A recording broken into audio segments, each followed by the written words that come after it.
Good evening, YouTube. Welcome back to the channel, and I hope everybody's doing great. A question for you. Has any of you ever been to Salem, Massachusetts?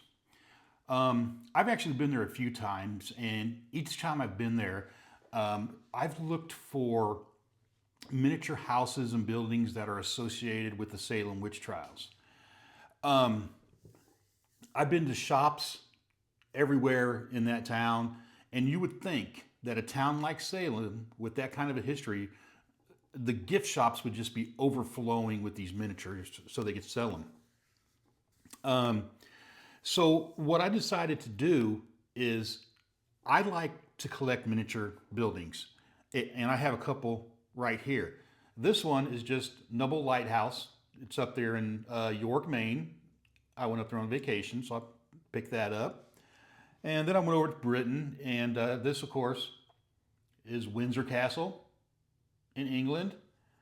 And got one more here. This is Edinburgh Castle in Edinburgh, Scotland. So yeah, these are the kind of things that I like to collect. But I thought, just while in Salem, pick up some things like the Salem Witch House, the Salem Museum, Rebecca Nurse House, the Rebecca Nurse Homestead, actually. I would just print them myself. But I found out that I had a very hard time finding files for any of these places. I did get lucky, and I actually found a file for the Salem Witch House. And it's on Cults 3D, and the designer is Design 3D Store. Now, this comes in a couple different formats. You can either print it without a bottom and it's hollow inside, so you can add some lights, or it can be printed solid with a bottom and you can't really, put any lights inside it. This is the model here, and anybody who's been to Salem knows that yes, that is the witch house. And I chose to do the one that is completely hollow. There's nothing there, because I want to put some lights in here, and I want to actually make it a diorama. I'm going to set it on a base. I'm going to put some shrubbery around the front like it is in Salem, with a couple trees, some grass, that kind of thing. So that's why I went ahead and chose to do this particular file. Now,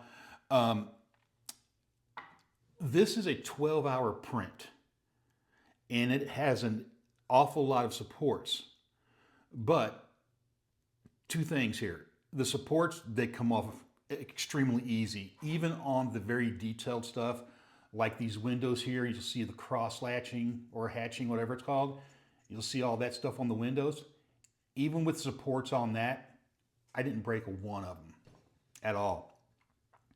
And I scaled this down from 100% to 60%. And that still took me 7 hours.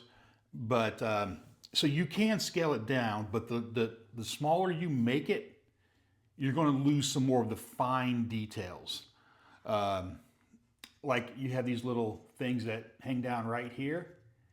You get any smaller, the supports are just going to take them off when you take the supports off. So I don't suggest going any smaller than this. So a quick note about the Salem Witch House, for anybody who doesn't know, is the Salem Witch House is formerly known as the Jonathan Corwin House. And Jonathan Corwin was a judge during the Salem Witch Trials. He lived there. He lived in that house. Contrary to popular belief, no witches ever entered this house. This was just where the judge lived. Also, a big misconception is this is the only house in Salem with direct ties to the Salem Witch Trials, which that is actually true. But it is not the only house in Salem from that time period. There are actually a few other houses, like the Pickering House, John Ward House. They're actually older than this house here. You can go outside of Salem to like Beverly, Danvers, or Peabody, and take Danvers, for instance. you can find Rebecca Nurse Homestead. She was an accused witch, and her house still stands. You can tour it to this day. John Proctor's house, he was another accused witch, and his house is still standing, but it's in private hands and people do live there. So it's not open for tours. I mean, you're free to drive by and take a picture, just don't bother those people. So yeah, there are other buildings around that that were from that time. They just don't have any ties to the witch trials.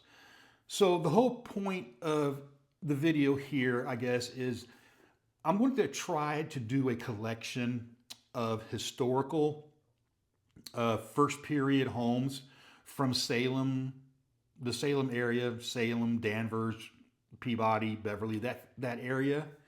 So if you have any thoughts of which building I should try to print next, leave a comment below. Let me know what it is. And it can even be from Boston.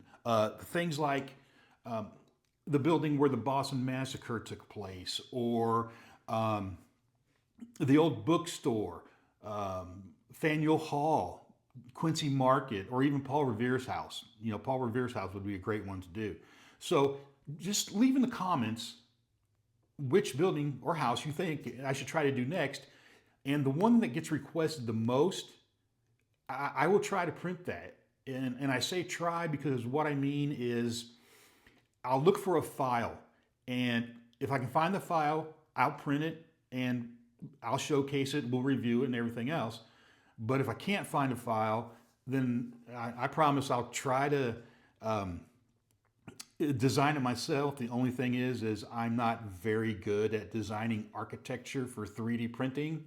That's just something I'm not really good at. I'm working on it, getting better, but it won't do anybody any good for me to try it right now. So with that being said, thank you for watching, and please like and subscribe because it really helps me out. It helps the video out. And until then, I will see you on the next video. Thanks.